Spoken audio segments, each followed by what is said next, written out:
Hello world, I'm back for more. It's Eire with Saturn's Edge, and you're watching more Persona 3 Reload. That's right. Yeah, I mean, you expected it. Last video I said I was gonna be back with, video we're picking up off of this fight. I record all my audio in one session, You expected this. It's another episode of this, but that means tomorrow is my special episode. My special video that celebrates hitting 20 subscribers and 500 total views. I want to make a little something special there. And then after that, from there, it's all about the week I'm gone. I feel like that's gonna be a pretty big deal. At least to me, anyway. Now, I don't really know what to talk about for 40 minutes here, since I talked a lot in the last video. Just, being like, oh yeah, I'm gonna do this, I'm gonna do that. And, since I'm fresh off of that, right, and I have no new ideas or new concepts in my mind, nothing's gonna change. Nothing's really changed there. But, you know what? I feel like we can find something to talk about, right? There's gotta be a lot. First off, yeah, no, I 100% agree. Theurgies are kind of wearing off on me. They're getting kind of boring, honestly. I mean, I power them up, I get them, I spam them during boss fights, and that's it. That's all I do. Is that my fault? Yeah, it is. That's all on me. That is entirely my fault. I feel terrible for that. But at the same time, really? I don't know if that's entirely my fault there, they're encouraging it, they kind of want you to do it. But at the same time, I guess there's ways around it. I could just not use them. And frankly, over these last few videos, you've seen, Theurgies, 4 million times. So you're not really missing out on anything, you're not really losing anything, they're just there. Man, what is there actually talk about? Well, you know what? Yeah, I could talk about this. Now, my friends do watch my videos. I think they do. Some of them do. Now, this is kind of like me just kind of talking about things just for a second here, okay? I play D&D with my friends. I play some Dungeons & Dragons. I do some dungeoning, a little dragoning, And currently, I am DMing for them, online, specifically. We're doing it online. I am DMing Phandelver and Below for them. And it's been a really great campaign so far. It's been a great adventure. I, honestly, out of any adventure path, that I've really gotten to really see and interact with, I kind of love Phandelver and Below. It's really nice, it's really solid. And their character concepts, my friends, all their characters, they're interesting to me. They work in a way that, I think I can make things work and get put together and, do a little this and that, and then I can make things, so much more, immersive. I could really work with this. And, I'm having a fun time coming up with concepts and, getting those written down, because I really want to mess with them, When it comes to games, okay, I get a little sadistic, and D&D becomes one of those. Not with the fact that, I want to beat them or traumatize them or something like that, but with, I want to do a little something, right? I don't want to beat them and, whole, fucking total party kill, TPK. I don't want to do that. That is the opposite of anything I want to do. What I want to do is I want to get them really immersed and raptured in it. It's very difficult to do because I'm new to DMing, but at the same time, I think I got it. I think I know what I need to do, And their character concepts make it more interesting for me because I have good ways to immerse them into it and, really get them, freaked out.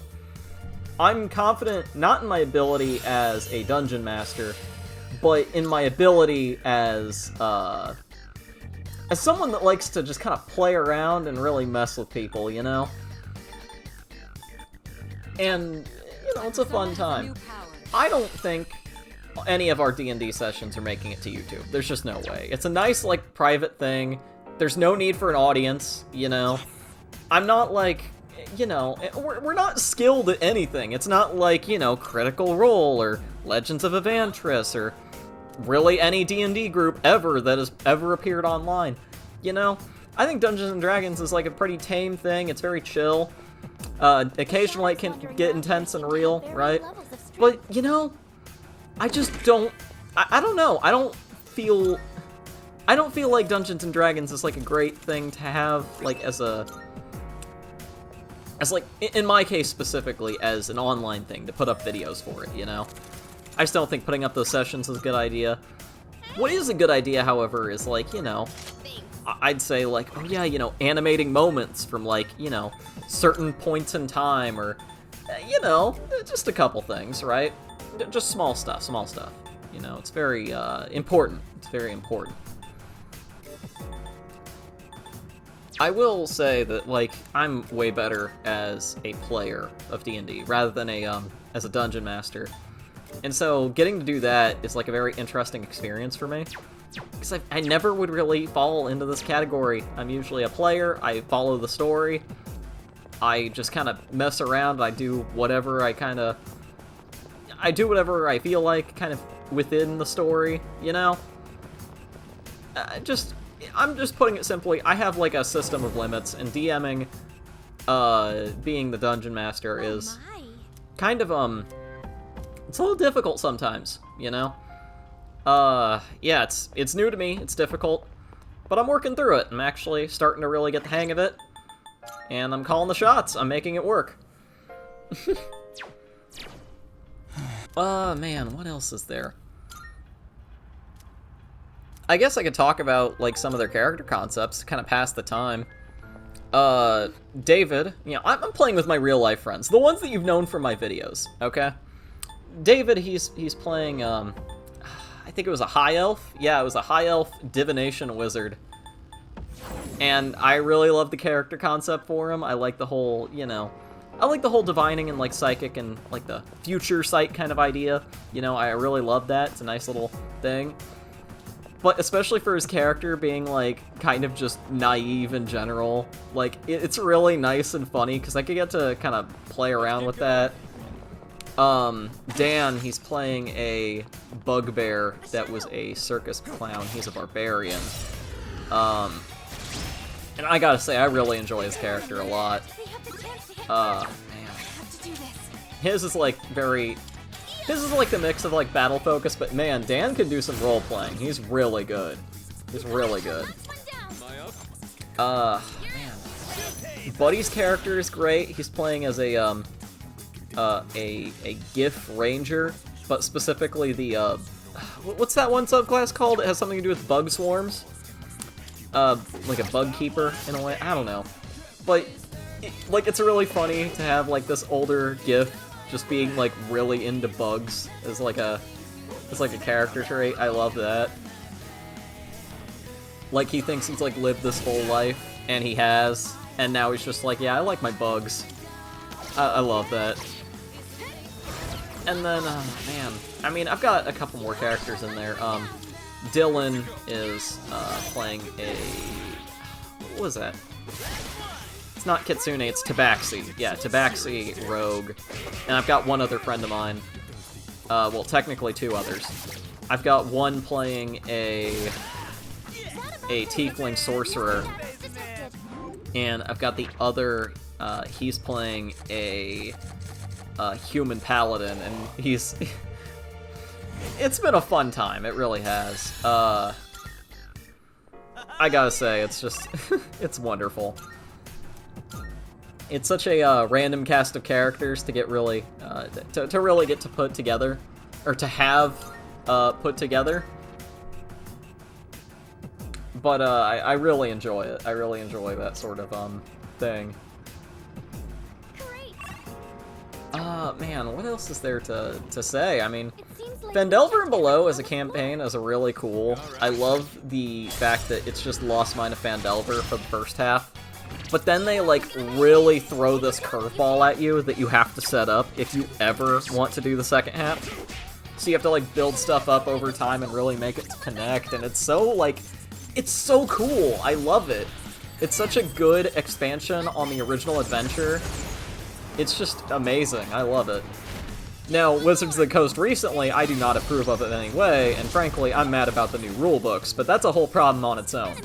When it comes to Phandelver and below, I genuinely enjoy it. I enjoy studying/reading it and learning more about what I need to do. The adventure paths are just great for beginners, especially like something like Phandelver and Below, or Waterdeep Dragon Heist. That's a really good one for beginners, especially for DMing or playing, because it gets you used to pretty much everything. It really eases you in right before it gets into anything big or complicated.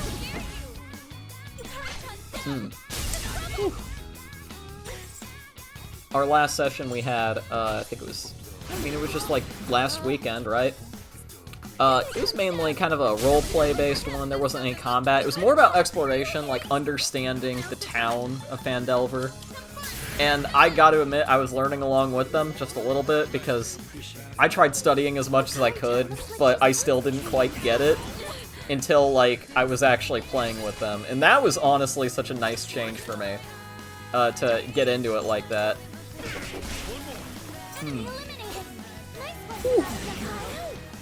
As you can kind of tell, because I mentioned it multiple times, and I'm talking about it here, I genuinely enjoy tabletop role-playing games and board games. Dungeons & Dragons 5th edition is what I primarily play now, but I started out on Pathfinder 1st edition. I would love to someday, I want to transfer over to Pathfinder 2nd edition. Because I looked at everything for 2nd edition, and I love it. I love it so much. To me, I think Pathfinder is, like, much more complex and much more detailed, but at the same time it feels like, because of those complexity and because of those details, it makes certain things easier for me, understanding-wise. I really, like, love that. Oh, man, what else is there? Obviously talked about, that. Man, talking about my Dungeons & Dragons experiences is actually kind of fun, I'll admit. I think I might... I planned it out for a while now, something I could do. But my idea was actually I would do speed paints of, like, characters and such. Specifically, like, my own characters I've made, or characters I've, played around, I guess. So, like, any of my friends' old characters, some of the NPCs that were made for a campaign. Like, I would love to do a speed paint of them, like, they have their own illustration or the reference sheet or whatever. And I would actually do, like, a commentary system where I would host an interview, with, well, depending on how things went. If it was my own character, I'd do my own commentary and talk about the campaign a bit.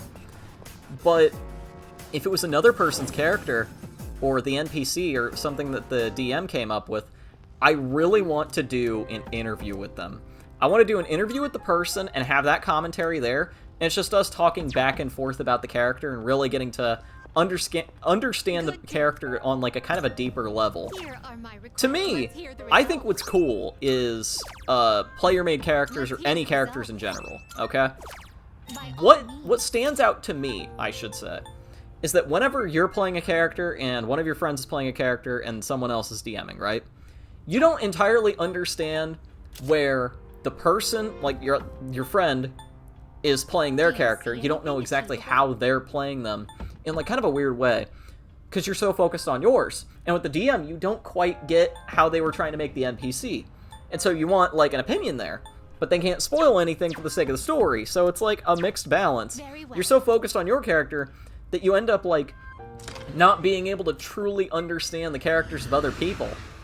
And that's such, like, kind of a sad thing, because I really want to get to know the characters on such, like, a important, like, fully documented level, because they're so cool. This is a person that someone made up in their mind. Someone that has strength, that lives in the fantasy genre, that does anything they want to do, right? I want to experience that. Ooh, fusion spell is a special theurgy. I forgot about this. the protagonist actually has multiple theurgies that he gets by getting certain personas for the compendium. So in this case, because we have both Jack Frost and Jack-o'-lantern, we are actually able to do that theurgy now. And even if they leave our party, like even if we got rid of them, right? The theurgy is still open to us. I love that. That's nice. I'm just going through the persona listing. Today is more of a fusion episode and really kind of understanding everything there. I'm not strong enough to have that one. Not strong enough to have that. High Pixie I could get, but I don't know, man. I'm not really a fan of High Pixie. Man, I fused so many, didn't I? Because I was trying to, like, go through the list. I guess I have a lot of personas to talk about in the meantime. However, I do want to say, it was nice talking about Dungeons & Dragons for a bit. You know, I got one of my favorite interests, my favorite hobbies off my chest. A bit more in detail with you guys. And, hell, I mean, if you want to hear more about it, let me know. Because I am 100% down to doing more videos, like, just about that alone and not over Persona. You know? Like, I mean, like, me talking over Persona footage about D&D. I would love to keep the two a bit more separate, even though I spent all this time talking about it. Mainly I was talking about it to pass the time and really talk about my hobby, and, you know, I'm kind of, rambling, waffling, whatever term you want to do. If someone, like, please just, if someone in the comment section says, please put the fries in the bag, I'm gonna feel very disappointed at myself. I actually do like that, the fact that that phrase has been going around a bit more. I think it's disrespectful, but, you know, it's kind of funny, I'll admit. It's pretty funny. Yeah, what was that? What else was I creating? What was I making this day? I'm not entirely sure. Seems like a lot to me. Special persona you desire, is it not? Ah, yes. This persona is powerful. I don't want to talk about that persona yet, because I'm not making him. Shall we take a look? What kind of persona do you desire?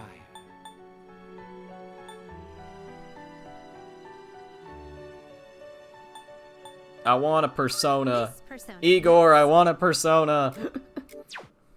I really want one. I want one right now, please. This persona, yes? God, I don't know what I made, actually. That's crazy. Is this acceptable? This persona, yes? I gotta, like, really wait and see and figure out, like, what exactly I made. This persona is powerful. This would be a wise choice. This would be a wise choice. Come on, you're right there. You're right there. Pick something. I'm like I'm just commentating over myself, just like pick a persona already. You know you want to. You gotta do it. You gotta do it now. It appears it will receive. Oh, I made Shisa, didn't I? Yes, I did. Good.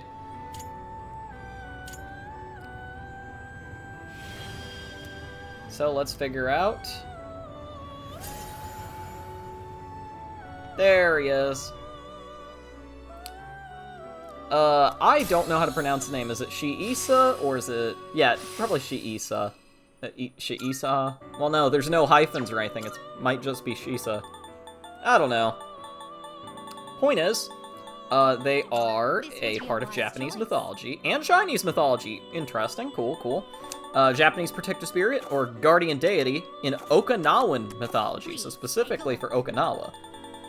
People place pairs of Shisa on either their rooftops or flanking their gates to their houses, with the left Shisa traditionally having a closed mouth and the right one having an open. The open mouth wards off evil spirits, while the closed mouth keeps good spirits in. That is really cool. Like the Komenu lion dogs, the Shisa are a variation of the guardian lions from China. Gender is variously assigned to the Shisa. Some Okinawans believe the male has his mouth closed to keep bad out of the home, while the female has her mouth open to share goodness. Others believe the female has her mouth closed to keep in the good, while the male has his mouth open to scare away the bad. Ah, that was really nice to learn, actually. That was pretty neat. That made me pretty happy. Like, it's such a nice little thing. I'm glad I get to learn more about mythologies and stuff in this, and really get to, like, spread the knowledge even a little bit more. You know, if you're already a Persona fan, you probably know about all these. You know, like, also Magician being, like, social rank, like, level 10 now means I have so much XP that goes to it. I could just make a second Jack-o'-lantern? No, a second Jack-o'-lantern that is way stronger than the previous Jack-o'-lantern. Like, social links have an effect on this. Obviously, this happens all the time. But some of the effects are kind of insane. Like, yeah, Rage Boost is pretty cool, but Dodge Ice. I want to dodge ice. Then again, I got rid of Provoke because I don't like Rage, but then I don't like Rage Boost. And Rage Boost is now on this Persona for no reason. Now I feel bad, because that's tough. This is your progress so far. Also, it costs a lot of money to just summon them. Like, it takes so much money. Registering, I see. Is overwriting acceptable? Yes, I want to overwrite it. Please. I love you. All the elements you And the next thing I did, yeah, I did Pale Rider, didn't I?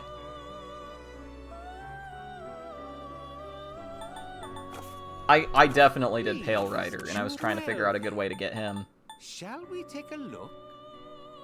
This persona is powerful. Please choose Did I what do... skills I had to do inherit. Matador to get him, didn't I? Oh, that's actually interesting. I actually, like, went through the full set of steps here. Maybe.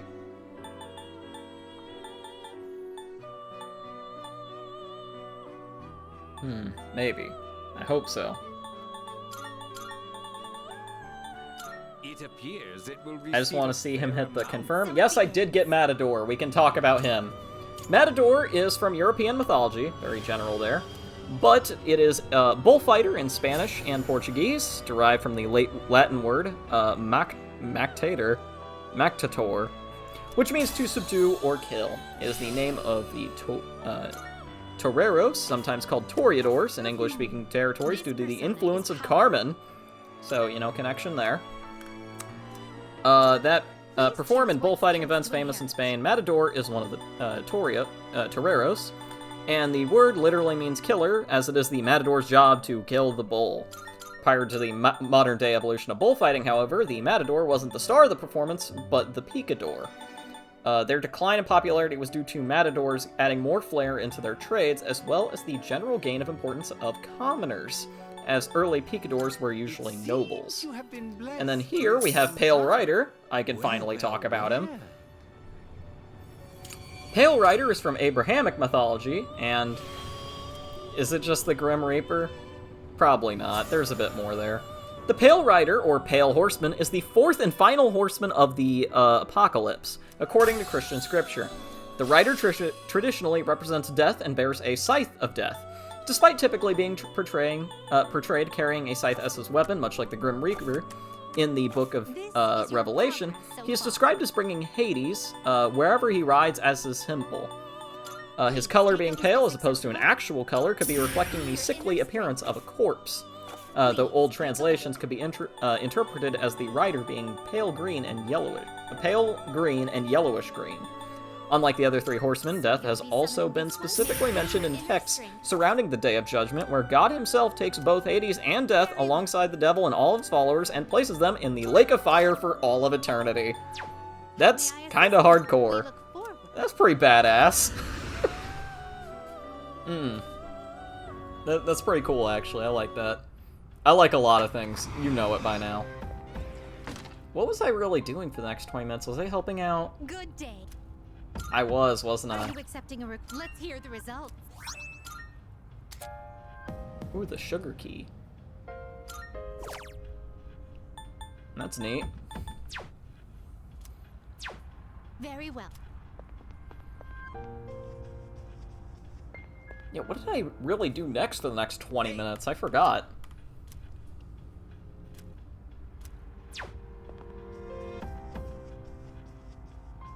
Oh, I probably did, like, normal gameplay for a bit, didn't I? Yeah, I did. Wow, okay. I forgot about this entirely because it's been so long since I last did anything with this. It's nice that we get a little counter for when the next full moon is. That's so cool. I do like that it shows up on the calendar, but also just like this, you know, just the counter, the ticking clock, you know.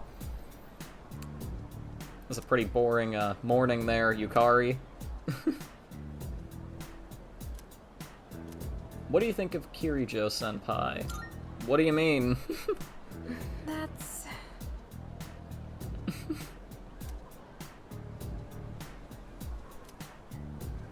Huh. Yukari has a point here. I've made this, like, clear before, but Yukari does have a point here. Alright, I'm gonna keep going. Our language can be awfully complex. Don't you hate it when you know the meaning of a word, but you can't remember the word itself? Yeah, I know that. That happens, like, literally 4 times every video. This happens way too much. You're shifting a seat a bit too much, so instead...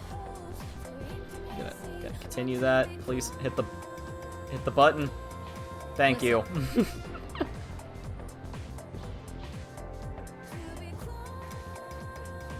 Which phrase means able to see things for what they really are? If you chose mean eyes or bright eyes or green eyes or whatever, that's not it. That's keen eyes. It's a pretty simple phrase, actually. Cool. Now I know what that means. I can't wait for that to show up on the exam.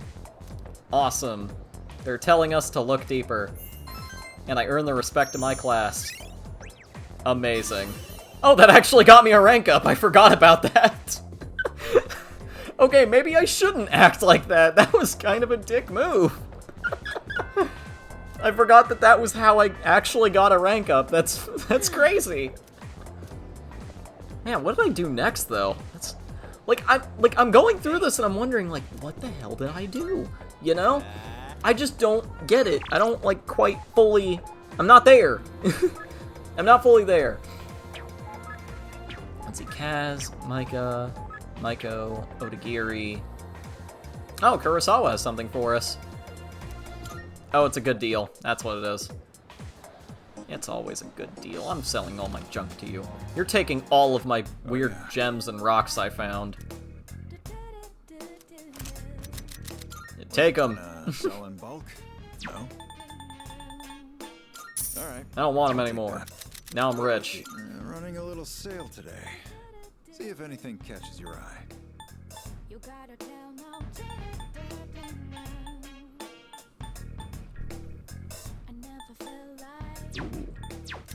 What are you looking for? There's, man, there's really not much else to say, you know? I'm just kind of sitting here, like, wondering what I did next. Did I actually buy, like, all this armor? Did I buy footwear? I might have bought footwear. It was only, like, $6,000. I'd have to purchase it for, like, 5 people? Yeah, I mean, I'm pretty sure I did that. Did I buy footwear? As long as you No. know what you want. Great. It's all yours. Oh my, I bought armor. That's what it was. All right, then.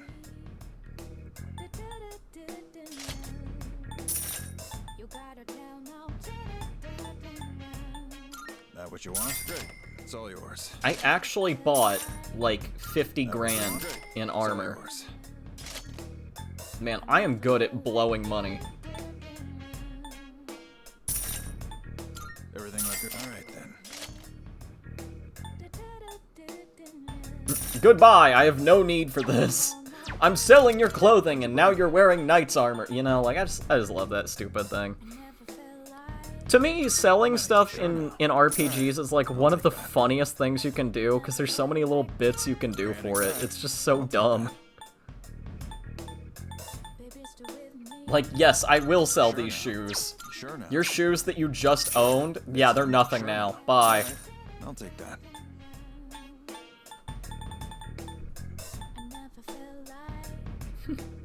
I did keep around the accessories, though. I feel like that's the right thing to do. Come back soon.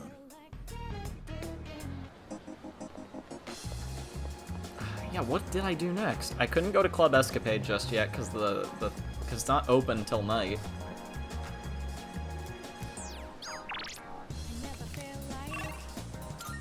I went back to the school to have that, that one stuff, didn't I? Yeah, I think I went there to get some medicine, because I went to Tartarus before, so I mean, it's easy to assume I'd just go to the nurse's office. Oh, and I also did it for that quest, that's right. I had to pick some up. I think what makes this funny is that you have to go to Tartarus, you then have to go to the next day, you have to go to the nurse's office to grab some potent medicine, right? Like, oh yeah, you know, I need some, right?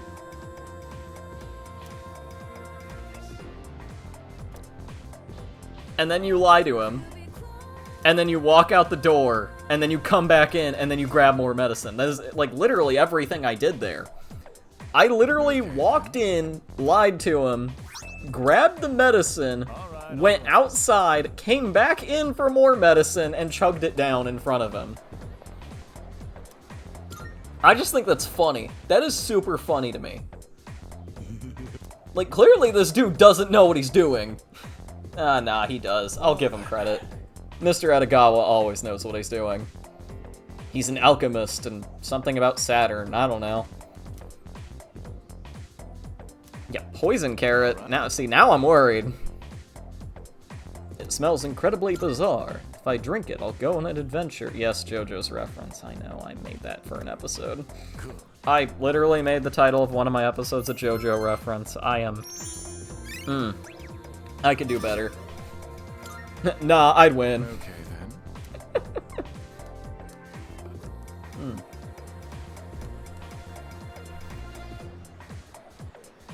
What? Yeah, what did I... Yeah, why was I just standing here? Oh, yeah, I know what I did. I literally walked out, and I went to go give Elizabeth the medicine. That's what I did next, didn't I? That has to be it. Why am I... Oh, did I go to the art room just in case to see if I could open it up? No, but... Yeah, what did I do?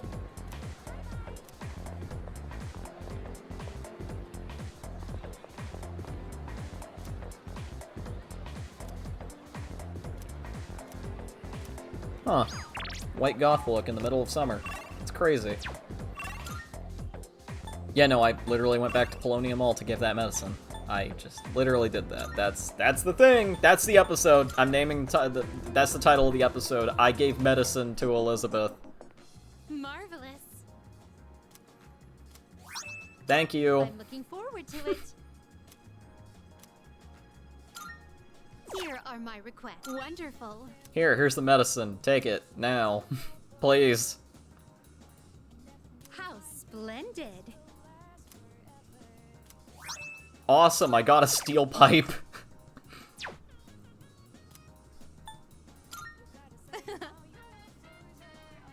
Okay. So, like, one thing I didn't get until after I, like, played this session was that you need to do requests to take her out. It's not a matter of time or anything, you just have to do as many requests as humanly possible. The more requests you do, the more you can advance those, taking Elizabeth, the Elizabeth outings, you know?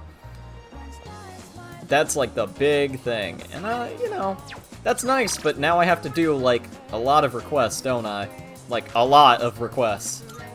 Did I actually do this social link right before the episode ended? I probably did. I know me, I would have done it. I really wanted to advance the social link at least one step. Yeah, what did I... Man. I actually forgot about this rank in the social link, that's crazy. Yeah, what did he say for this? Regarding the incident from the other day, with the cigarette butt in the boys' bathroom. Okay. It seems the teachers want the student expelled as soon as we find out who it is. That's a little far, actually. What? Well, I guess we should have It does expected hurt the that. school's reputation. I'll keep everyone posted on this. That's all for now. That's, like, extremely far for a school. Just, like, over a cigarette butt? Man, that's crazy. Even he agrees! So, what do you think about all of this? About the smoker's punishment, I mean.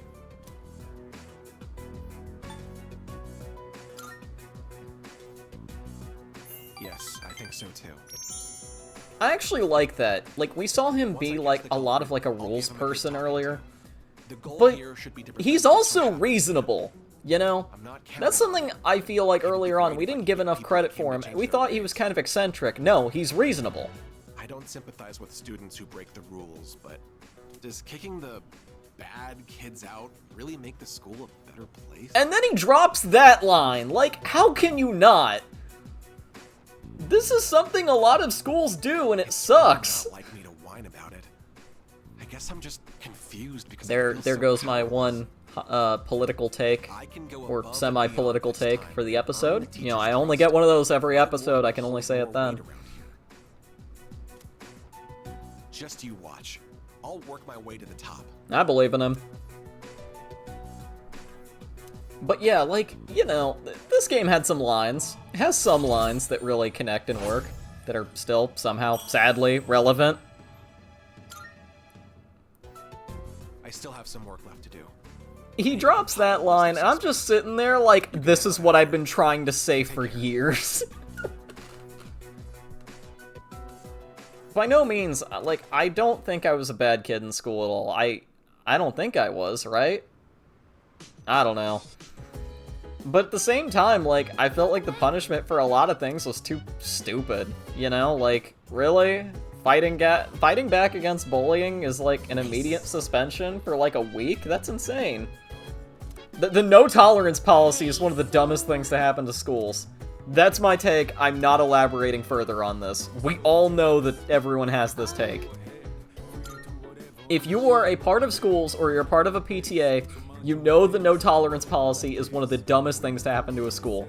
I do not need to explain what the no-tolerance policy is, because 90% of people in my, like, generation have seen the effects of it and know what it is. And if you don't know what the no-tolerance policy is, I'm surprised. Frankly, it's one of the worst things to ever happen. I believe that we need to get rid of it entirely. It is the dumbest policy to ever exist. There are so many, like, bad policies that, like, schools have. But then you have the no-tolerance policy. Like, there's, like, a series of steps that's like, oh, yeah, you know, I get it. It's like, oh, that's kind of that's kind of not okay. I don't like that policy. And then you just have the no-tolerance one, and you're just like, man, why are you here? Why do you exist? What is your purpose? I have never once seen you do anything actually right. You know, it's the kind of one where, like, it's the kind of policy where you're just like, you're just silent the whole time because you're just like, yeah, this guy won't shut up, you know? Like, it's dumb. Everyone knows it's dumb. I don't have to go further on that. I know I ranted on it when I said I wouldn't, but there you go. There's your thing. Ooh, the glasses. Why, thank you. Glasses at a discount. Only 10,000? Okay. Why? And so, what did we do with the designer glasses? Well, we head right back outside with them. Because I did not know that they were, I thought they were an apparel item, but no, they're a key item. A key item that you are supposed to give right back to Elizabeth because she wanted to wear some designer clothes. Yeah. That was definitely worth the $10,000 and the hunting down Here are my snakes. requests. Wonderful. All before a deadline of July 5th. You know, not a bad deadline. You could easily get it. Easily. But damn, really? Embarrassing. Really? All of that for a pair of glasses that you cut to, You have my you wear once, and I never see them again. Ever. But at least I get power incense out of it, and I get to, you know, Very well. blast my teammates with it. You know, I'm all the way at the mall, and they're all the way back home. You know, might as well just give them a lot of power incense. There we go. Who should get the power? Yukari. Should be Junpei. Should be Akihiko. Should be Misuru. I know who it should be. You know who should get strength? Akihiko. He got 1 point in strength, and then Junpei got 1 point in strength, and then Junpei got 1 point in strength. I'm kidding. Yeah, I gave 4 of them to Junpei because I'm just gonna buff them up. It'd be funny. From the fact that we couldn't level him up to, like, level 24, you know, I had to give him a little bit of payment. He's all the way back at level 20, might as well make him more powerful while I'm at it. But, you know, oh well. Them's the breaks. In the meantime, I am... Where am I going? Oh yeah, I asked to go to the student dormitory, and then I went back to Tartarus, and then that was the end of the episode, wasn't it? No, I just saved here. Okay, cool. Well, time to wrap it up here. I've been Eire with Saturn's Edge. I hope you like this episode, and you like whatever I have planned out for the week I'm gone. I will see you all next time, but be sure to like and subscribe. And, I'll see you around, okay? Bye.